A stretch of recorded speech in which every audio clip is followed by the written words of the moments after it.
Hello everyone, welcome to crazy GK trick. Friends, India में हाल ही में 5 राज्यों में चुनाव संपन्न हुए हैं और यहाँ पर हम देखते हैं बहुत सारी पॉलिटिकल पार्टीज ने इस चुनाव में पार्ट लिया और यहाँ पर जनता ने भी एक बड़ी संख्या में आकर वोट दिया है, जो दिखाता है कि हमारे देश में डेमोक्रेसी कितनी डीप रूटेड है। तो फ्रेंड्स, आज हम इस वीडियो में डिस्कस करेंगे आखिरकार पॉलिटिकल पार्टी कैसे रजिस्टर होती है, कैसे किसी भी पार्टी को नेशनल पार्टी का स्टेटस मिलता है, क्या इंपॉर्टेंस होता है पॉलिटिकल पार्टीज का डेमोक्रेसी में, कुछ क्रिटिसिज्म भी है पॉलिटिकल पार्टीज का, उसको भी हम डिस्कस करेंगे और आखिरी में हम देखेंगे इन सब बातों के बीच वोटर के लिए क्या बातें इंपॉर्टेंट है, महत्वपूर्ण है।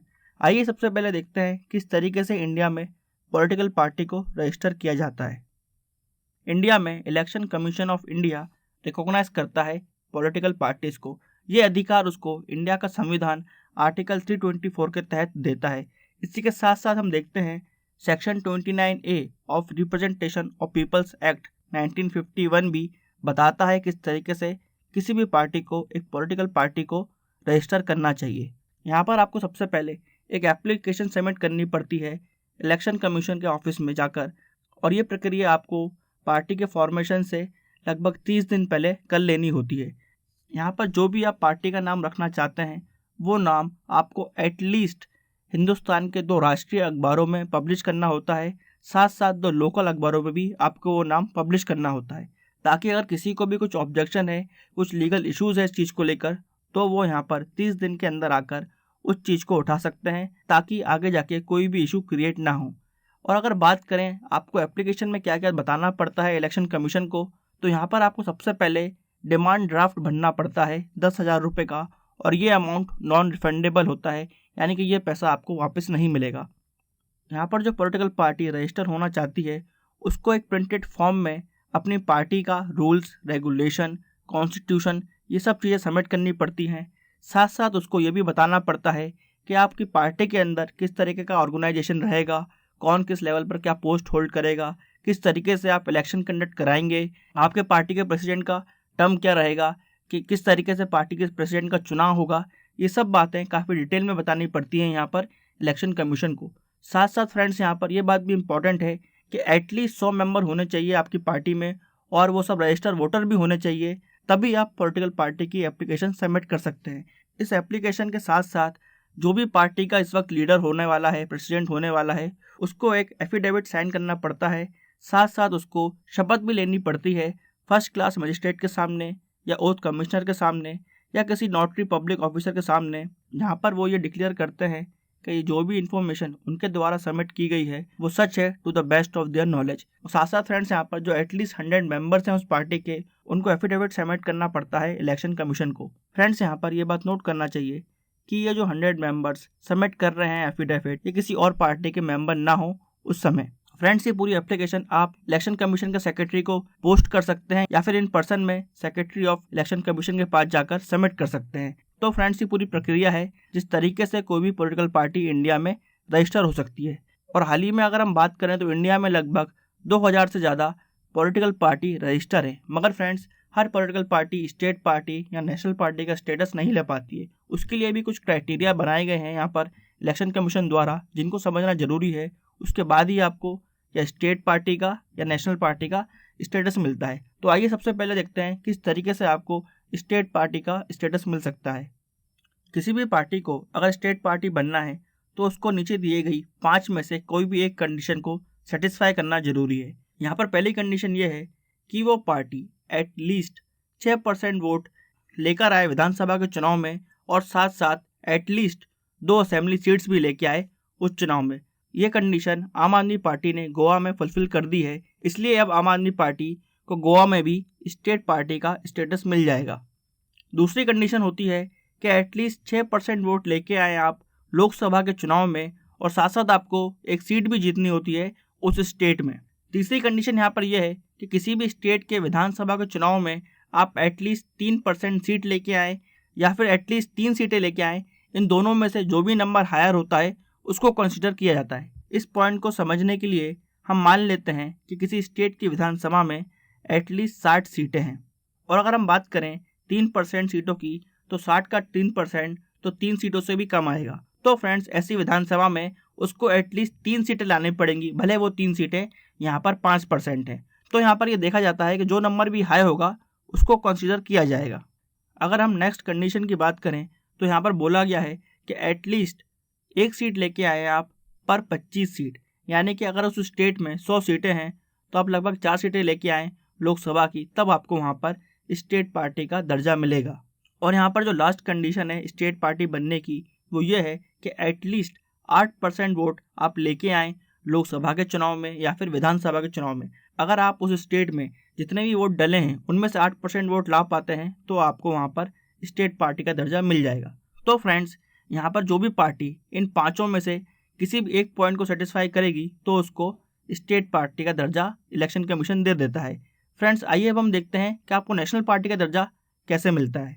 नेशनल पार्टी बनने के लिए 3 कंडीशंस हैं और इन तीनों में से अगर आप एक भी कंडीशन को सेटिस्फाई कर देते हैं तो आपको नेशनल पार्टी का दर्जा मिल जाता है। सबसे पहली कंडीशन ये है कि अगर कोई भी पार्टी 2% सीट लेके आ जाए लोकसभा में तो उसको नेशनल पार्टी का दर्जा मिल जाता है, यानी कि लगभग 11 सीटें लेके आ जाएं आप लोकसभा में। मगर यहाँ पर यह भी कंडीशन है कि ये 11 सीटें एटलीस्ट 3 डिफरेंट स्टेट से आनी चाहिए, यानी कि 3 डिफरेंट राज्यों से आपको ये 11 सीटें मिलनी चाहिए।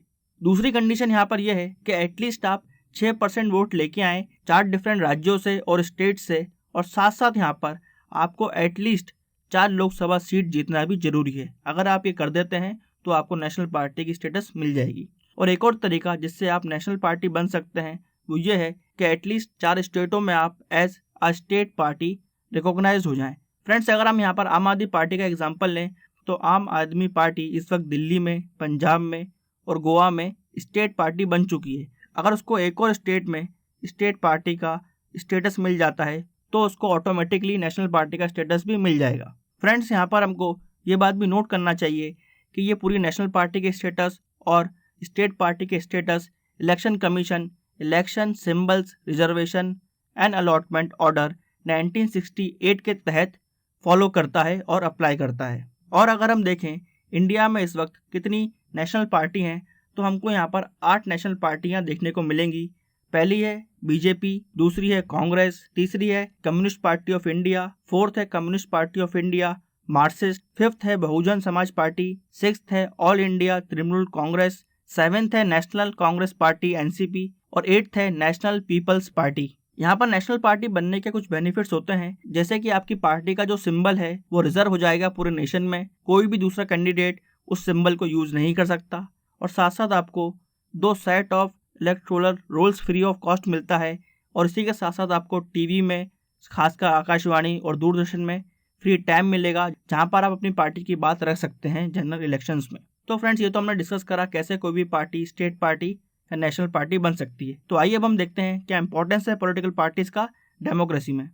यहाँ पर सबसे इंपॉर्टेंट रोल जो पॉलिटिकल पार्टी प्ले करती है डेमोक्रेसी में वो ये है कि वो देश के नागरिकों को एक चॉइस देती है जहाँ पर वो चूज़ कर सकते हैं कि कौन उनकी गवर्नमेंट को चलाए। और साथ में यहाँ पर पॉलिटिकल पार्टी के थ्रू हर नागरिक अपनी बेसिक डेमोक्रेटिक राइट को भी फुलफिल कर सकता है, जहाँ पर वो वॉलंटियर बन के किसी पार्टी को सपोर्ट कर सकता है, वो किसी पार्टी को डोनेशन देके उस पार्टी को आगे बढ़ा सकता है और फाइनली वो उस पॉलिटिकल पार्टी को वोट देके उस पार्टी को जिताने में मदद कर सकता है। एक और बात जो यहाँ पर नोट की गई है, पॉलिटिकल पार्टीज इलेक्शन के टाइम जो वोटर्स होते हैं, जो नागरिक होते हैं, उनकी कॉन्शियसनेस, उनकी जागरूकता बढ़ाते हैं पॉलिटिकल पार्टी को लेकर, डेमोक्रेसी को लेकर, राज्य व्यवस्था को लेकर, जो काफ़ी इंपॉर्टेंट होता है किसी भी डेमोक्रेसी के लिए। इसी तरीके से कोई भी डेमोक्रेसी आगे बढ़ती है जब बार बार इलेक्शन होते हैं, लोग अपने नेताओं से मिलते हैं, उनको अपनी समस्या बताते हैं और फिर वो पॉलिटिकल पार्टीज उस हिसाब से अपना मैनिफेस्टो डिज़ाइन करती हैं, अपना कैंपेन चलाती हैं और जब वो जीत जाती हैं तो लोग उनसे उम्मीद रखते हैं कि विधानसभा में उन लोगों के मुद्दे उठाए जाएंगे। ये काम होता है उन पार्टियों का जो जीतती हैं। मगर फ्रेंड्स, यहाँ पर जो पार्टियां हार जाती हैं उनका भी बहुत इंपॉर्टेंट रोल होता है, खासकर जब वो अपोजिशन में होती हैं तब उनका काम होता है कि वो इलेक्टेड गवर्नमेंट को अकाउंटेबल होल्ड करें। यहाँ पर वो उस गवर्नमेंट से जनता के सवाल पूछें, वो क्रॉस चेक करें गवर्नमेंट को कहीं वो अपनी पावर का ओवर यूज़ तो नहीं कर रही है। वो बजट पर नज़र रख सकते हैं जहाँ पर वो देख सकते हैं कि गवर्नमेंट कहाँ खर्च ज़्यादा कर रही है, कहाँ उसको खर्च करना चाहिए। साथ में समय समय पर जो भी लोगों के मुद्दे होते हैं जो सरकार देख नहीं पाती है, अपोजिशन उनको उठाती है, जिससे वो गवर्नमेंट का ध्यान उस तरफ खींच सके, जिससे government her section of society की प्रॉब्लम्स को सॉल्व कर सके। फ्रेंड्स, डेमोक्रेसी का सर्वाइवल इसी बात पर डिपेंड करता है क्या वहाँ पर पॉलिटिकल पार्टी सर्वाइव कर पा रही है कि नहीं। अगर किसी भी देश में पॉलिटिकल पार्टी सर्वाइव नहीं कर पाती हैं, सिर्फ एक या दो पार्टियाँ रह जाती हैं, तो वहाँ पर डेमोक्रेसी भी डिक्लाइन होने लगती है। ऐसा एग्जाम्पल हमने चाइना में देखा है, जहाँ पर सिर्फ वन पार्टी रूल है और वहाँ पर वो पार्टी जो चाहती है वो कर सकती है, क्योंकि उसका ऑपोजिशन वहाँ पर नहीं है। सिमिलर एग्जाम्पल हमको देखने को मिलता है रशिया में, जहाँ पर पुतिन ने दूसरी पार्टियों को ख़त्म कर दिया और सिंगल पार्टी वहाँ पर बची है। इसलिए अब वो जब तक चाहें जब तक वहाँ पर वो रूल कर सकते हैं और उनकी कोई भी अकाउंटेबिलिटी नहीं है, कोई भी उनकी अथॉरिटी को क्वेश्चन नहीं कर सकता है। इसलिए ये बोला जाता है कि कोई भी डेमोक्रेसी में पॉलिटिकल पार्टीज कंट्रीब्यूट करती हैं डेवलपमेंट में और डेमोक्रेसी को स्ट्रांग बनाने में, इसलिए उनके महत्व को नकारा नहीं जा सकता। आइए अब हम डिस्कस करते हैं पॉलिटिकल पार्टीज के खिलाफ क्या क्या क्रिटिसिज्म उठाया जाता है। फ्रेंड्स, यहाँ पर सबसे बड़ा क्रिटिसिज्म ये उठाया जाता है कि पॉलिटिकल पार्टीज जानबूझकर पोलराइजेशन करती हैं चुनावों में, ताकि वो अपने वोट बैंक को बचा सके। यहाँ पर ये देखा गया है, नेता जानबूझकर ऐसी बातें बोलते हैं जिससे सोसाइटी में कास्ट के नाम पर, रिलीजन के नाम पर, क्षेत्र के नाम पर या और किसी बेसिस पर डिवीजन आए, ताकि वो अपने वोट को कंसोलिडेट कर सकें और इलेक्शन जीत सकें। यहाँ पर यह देखा गया है कि पॉलिटिकल पार्टीज एक दूसरे पर आरोप और प्रत्यारोप लगाती रहती हैं, ब्लेम गेम खेलती हैं और वो प्रॉब्लम का सोल्यूशन नहीं देती हैं जो जनता को चाहिए होता है। इसी वजह से हमको यहाँ पर देखने को मिलता है कि डेवलपमेंट का एजेंडा पीछे रह जाता है और पॉलिटिकल पार्टीज इस बात पर फोकस करती हैं कि इमोशनल करके हम लोगों की भावनाओं को जगाकर वोट ले लें, क्योंकि डेवलपमेंट एजेंडा पर वोट लेना कठिन होता है। इसलिए वो यहाँ पर इमोशनल अपील करती हैं लोगों से, धर्म के नाम पर, जाति के नाम पर, क्षेत्र के नाम पर या और भी किसी बेसिस पर। यहाँ पर हमने ये बात भी नोट करी है बहुत सारे इलेक्शंस में कि कई बार आइडियोलॉजी जो पार्टी की होती है वो इम्पोर्टेंट नहीं होती है, उनको बस जीत से मतलब होता है, उनका फोकस बस इलेक्शन जीतने में होता है। फ्रेंड्स, ये चीज़ हमने देखी थी कुछ साल पहले महाराष्ट्र में, जहाँ पर बीजेपी और शिवसेना साथ थी, मगर इन दोनों पार्टीज के बीच दूरी आना चालू हो जाती है सीएम पद को लेकर, और इसलिए हम देखते हैं वहाँ पर बीजेपी और शिवसेना साथ काम नहीं कर पाई और फिर शिवसेना एनसीपी और कांग्रेस के साथ चली गई, जो देखा जाए तो आइडियोलॉजी में काफ़ी डिफरेंट है शिवसेना से। तो यहाँ पर हमने देखा कि आइडियोलॉजी इंपॉर्टेंट नहीं है, बस इलेक्शन जीतना इंपॉर्टेंट है पॉलिटिकल पार्टीज़ के लिए।